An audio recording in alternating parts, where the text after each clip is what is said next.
오늘 시간에는 온전히 아름다운 시온에서 이 제목으로 하나님 말씀을 살펴보도록 하겠습니다. 온전히 아름다운 시온에서 먼저 영생의 축복이 시작이 됩니다. 그렇기 때문에 온전히 아름다운 시온에서 이 제목으로 하나님 말씀을 살펴보도록 하겠습니다. 그래서 그 온전히 아름다운 시온, 그 온전히 아름다운 시온은 하나님의 처소가 된다고 말씀을 하시고 있습니다. 시편 76편 1절에서 하나님은 유다에 알려지셨으며 그의 이름이 이스라엘에 알려지셨도다. 그의 장막은 살렘에 있으며 그의 처소는 시온에 있도다. 하나님께서 유다에 알려지시고 그의 이름이 이스라엘에 알려지셨다고 말씀을 하시고 있습니다. 그래서 유다와 이스라엘에 바로 하나님의 택하신 백성들에게 그 이름이 알려지게 됩니다. 그래서 그의 장막은 살렘에 있고 그의 저소는 시온에 있다고 말씀을 하시고 있습니다. 그의 장막이, 그의 처소가 바로 살렘에, 예루살렘에, 시온에 있다는 것. 그래서 이 살렘, 시온은 하나님께서 거하시는 한 성읍을 가리켜서 말씀을 하시고 있습니다. 그의 장막은 살렘에 있으며 그의 처소는 시온에 있도다. 이어지는 3절에서 거기에서 그가 화살과 방패와 칼과 전쟁을 없이 하셨도다. 자, 거기는 바로 살렘이요 시온이 되겠고, 그 살렘에서, 시온에서 그가 화살과 방패와 칼과 전쟁을 없애셨다고 말씀을 하시고 있습니다. 그래서 그 예루살렘에서, 그 시온에서 하나님의 권능이 나와서 이 땅에 하나님의 백성을 향하는 전쟁을 없이 하게 됩니다. 시편 46편 4절에서 한 시내가 있어 나뉘어 흘러 하나님의 성 곧 지존하시는 성소를 기쁘게 하도다. 하나님이 그 성 중에 계심에 성이 흔들리지 아니할 것이라. 자, 여기서 하나님의 성을 말씀을 하고 있는데 그 하나님의 성이 바로 그의 장막이요 그의 처소가 되겠고, 바로 살렘이요 시온. 그래서 하나님이 그 성 중에 계신다는 것은 바로 살렘에, 시온에 계신다는 것이 되겠고, 거기에서 이제 한 시내가 흘러 나오게 된다는 사실입니다. 그래서 거기에서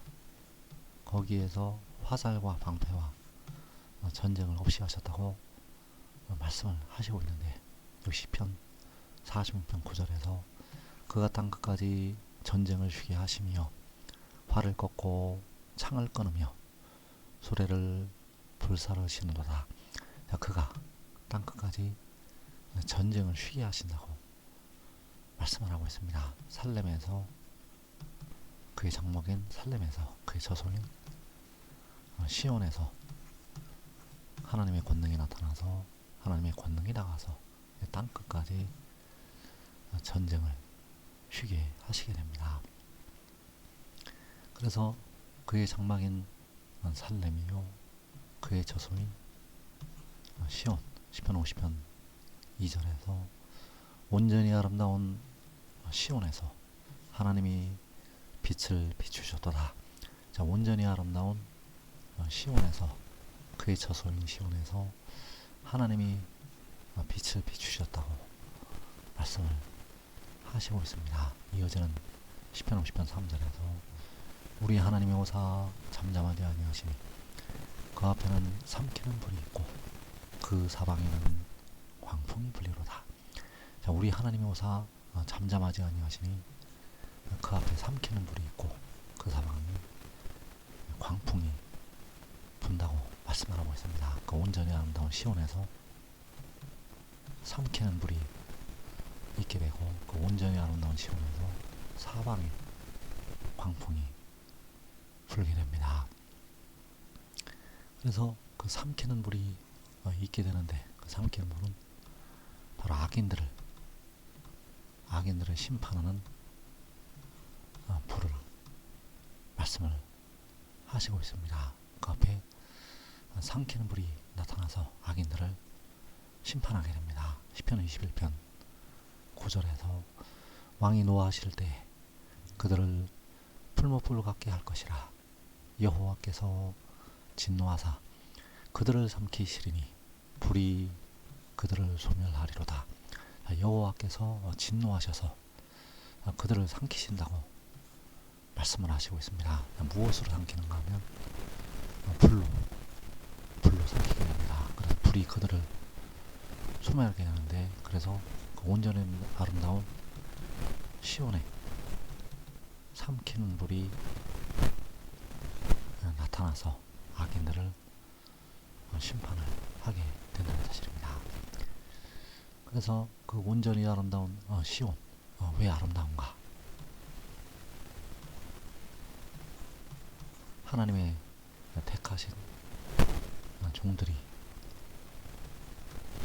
그 시온에 거하고 있기 때문입니다. 시편 133편에서 보라, 형제가 연합하여 동거함이 어찌 그리 선하고 아름다운고, 머리에 있는 보배로운 기름이 수염 곧 아론의 수염에 흘러서 그의 옷깃까지 내린 같고, 홀몬의 이슬이 시온의 산들에 내린 같도다.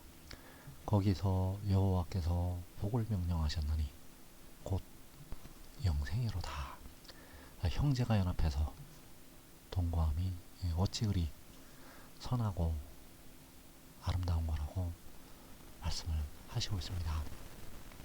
그래서 거기가 바로 그의 장막인 살렘이요 시온이 되겠고, 그의 처소인 시온이 되겠고, 그 시온에서, 그 살렘에서 여호와께서 복을 명령을 하셨는데 곧 영생이라고 말씀을 하시고 있습니다. 그래서 영생이 시작되는 곳, 하나님께서 그 복을 명령을 하시는데 영생이 시작되는 곳이 바로 거기가 되겠고, 거기는 형제가 연합해서 거하는 처소가 된다는 사실입니다.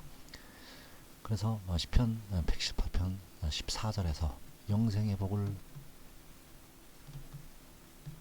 받아서 영생으로 들어갈 때 거기에 기쁜 소리가 있다고 말씀을 하시고 있습니다. 시편 118편 14절에서 여호와는 나의 능력과 산장이시요 또 나의 구원이 되셔도다. 의인들의 장막에는 기쁜 소리, 구원의 소리가 있으며 여호와의 오른손이 권능을 베푸시며, 여호와의 오른손이 권능을 베푸실 때 삼키는 불이 있게 되고, 영생의 복이 사망을 멸하고 영생의 복이 시작이 된다는 사실입니다. 그래서 그 여호와의 오른손이 권능을 베푸실 때 의인들의 장막에 기쁜 소리, 구원의 소리가 있다고 말씀을 하시고 있습니다. 그 의인들의 장막이 바로 그의 장막인 살렘이요 온전히 아름다운 시온, 그 살렘의 그 시온에 그 하나님의 성에 기쁜 소리, 구원의 소리가 있게 된다는 사실입니다. 그래서 시편 118편 27절에서 이제 택하신 백성들이, 택하신 모든 백성들이 하나님께 거룩한 산 제물로 드려지게 됩니다. 시편 118편 27절에서 여호와는 하나님이시라. 그가 우리에게 빛을 비추셨으니 밧줄로 절기 제물을 제단불에 일지어다. 과거에는 육신의 이스라엘 때는 짐승을 잡아서 하나님께 제물로 드렸는데, 이 짐승을 잡아서 피를 흘리는 제사를 지내는 것이 아니라 산 제물이 되어서 하나님께 거룩함으로 드려지게 됩니다. 밧줄로 절기 제물을 제단 뿔에 맬지어다. 그래서 이 절기 제물은 죽이는 제물이 아니라 하나님께 드려지는 거룩한 산 제물을 가리켜서 말씀을 하고 있다는 사실입니다. 로마서 12장 1절에서 그러므로 형제들아 내가 하나님의 모든 자비하심으로 너희를 권하노니 너희 몸을 하나님이 기뻐하시는 거룩한 산 제물로 드리라. 이는 너희가 드릴 영적 예배니라. 자, 여기에서 너희 몸을 하나님이 기뻐하시는 거룩한 산 제물로 드리라고 말씀을 하고 있습니다. 이것은 백성들이 드릴 영적 예배라고 말씀을 하시고 있습니다. 그래서 지금 하늘의 이름이 있고 순종하는 자는 거기에서 이 땅의 환란을 면하고 먼저 영생의 복을